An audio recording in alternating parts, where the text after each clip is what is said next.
सब देखने और सुनने वालों को मोहब्बत भरा सलाम। नाज़रीन, यूरोप के ख्वाब ऐसे ऐसे घर तबाह कर गए, ऐसे ऐसे चिराग बुझ गए जिसका आप सोच भी नहीं सकते।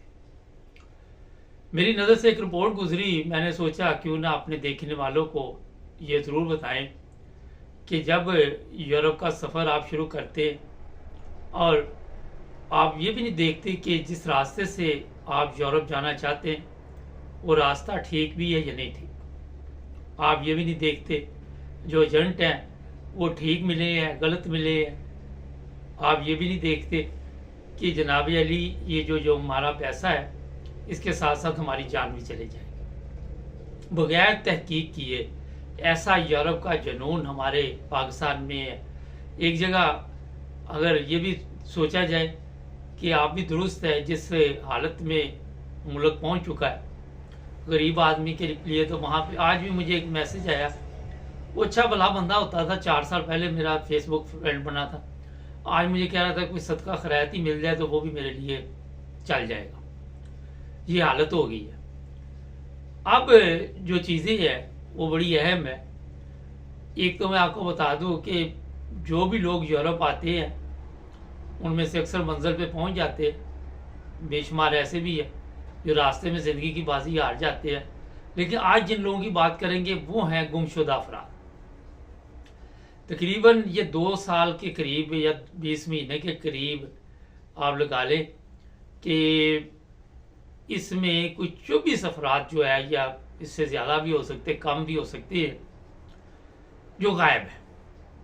नौजवान बच्चे हैं, उसमें पता नहीं वो लोग भी हैं जिनके हालात पीछे क्या है। अब मैं तो नहीं तमाम घरों के हालात जानता, लेकिन ये मुझे पता है कि जो भी इस तरह का रिस्क लेता है उसके घर के हालात ठीक नहीं। और बगैर सोचे समझे ये लोग जो है गरीब घरानों के, कोई माँ का जेवर बेच दिया, किसी ने ज़मीन गिरवी रख दी, किसी ने कोई जानवर घर का बेच दिया, और फिर किसी ने कोई 4 पैसे जोड़े हो गए तो वो लेके चल पड़ा, किसी ने बीवी का जेवर बेच दिया, किसी ने बहन का जहेज बेच दिया कि हम जाके वहाँ पे आपको पैसे भेजेंगे और एक अच्छी ज़िंदगी गुजारेंगे। ये जो 24 के करीब अफराद बताए जा रहे हैं वो पता ही नहीं किधर गए। पिछले दिनों एक मेरे दोस्त है जर्मनी में, उनसे बातचीत हो रही थी, वो भी बाई रोड आए थे ये पैदल ही। तो वो कहते हैं जनाब के यहाँ पे रास्ते में लोग मरे पड़े थे, लोग मरे पड़े थे और कोई उठाने वाला नहीं।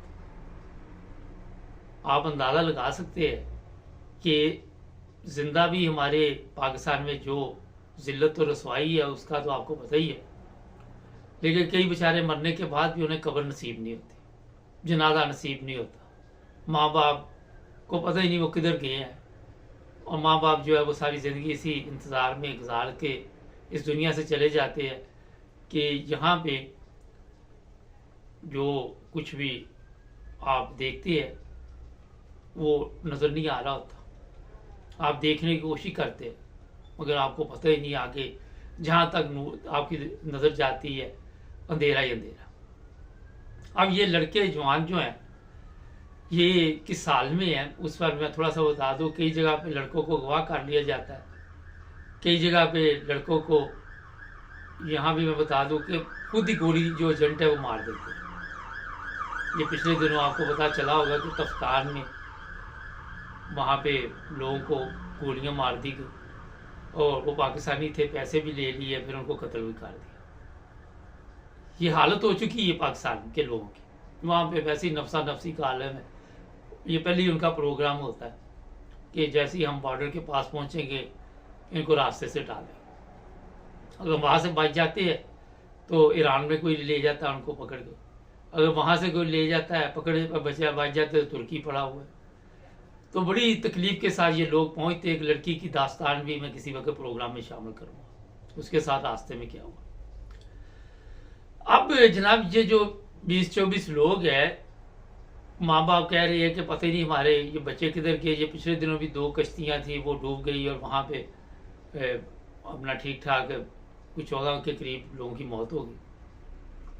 तो जनाब मैं अपने प्रोग्राम में आपको ये कहना चाहता हूँ कि आप लोग जब भी सफ़र करे, जब भी कोई रास्ता अख्तियार करे, तो पहले पता तो करे कि वो रास्ता ठीक है कि नहीं ठीक।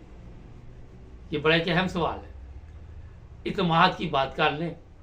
इत्मीनान की हमारे पाकिस्तान के हालात पे ये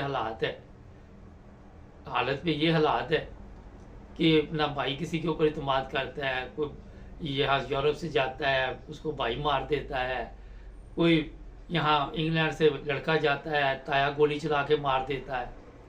किसी को किसी से कोई दिलचस्पी नहीं, जायदाद होनी चाहिए, हराम की हो हलाल की हो, कोई प्रॉब्लम नहीं। ये जो केस मैं बता रहा हूँ, ये भी एक यूरोप से बंदा गया था, भाई के साथ को पढ़ा था वहाँ पे, बाद में उसने भी बहरहाल कोई अच्छा रिजल्ट नहीं दिया।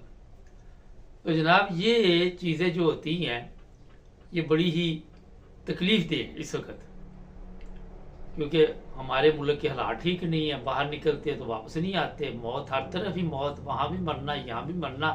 तो लोग कहते हैं कि बेहतर है कि यहाँ से निकल जाएं और फिर देखी जाएगी जो होगा। मैं एक दफ़ा 85 में बाई रोड ईरान गया था, मुझे पता कितनी तकलीफ दे रास्ते हैं वो वाले, और मैं तो वीज़ा लेके गया था लीगल तरीके से। इन लोगों के पास वीज़े भी नहीं। अब जिस तरह उन्होंने पासपोर्ट पे कह दिया जनाब ये वहाँ पर वो मानिए क्या है, वो टैक्स पे वाले फाइल बनवाएं, नहीं बनवाएंगे तो मुल्क नहीं छोड़ सकते। लोगों ने बगैर पासपोर्ट के निकलना शुरू कर दिया। बेचारों का पता ही नहीं, रास्ते में मर गए, कोई ID कार्ड नहीं, कोई चीज़ नहीं, सब गर्क हो गई। तो जनाब सूरत हाल ये है कि जब भी वहाँ से निकले अच्छे तरीके के साथ सोच समझ के निकले, कोशिश करें कि लीगल तरीके से आए, गैर कानूनी तरीके से ना यूरोप की तरफ आएँ। और यहाँ पे भी बड़ी सख्ती हो रही है, यहाँ पे भी इतनी सख्ती हो रही कि आपको पता ही नहीं कि क्या होने वाला है। सियासी पनाह की चलती है नहीं चलती, कितने दिन चलती है, कितने दिन बाद आप पकड़े जाएंगे, क्या होगा। आज मैंने इरफान खान साहब के साथ एक प्रोग्राम किया, बड़ा अच्छा प्रोग्राम है जर्मनी के हालात के बारे में। और ये मैं बता दूं कि यहाँ पे जो हालात है यूरोप के वो काफ़ी ख़तरनाक है यहाँ रहने के भी, इसलिए कि बड़ी जल्दी केस उठ जाते हैं। तो मुख्तसर पैगाम है, जुड़े रहे हमारे साथ, हमारे चैनल को सब्सक्राइब करें।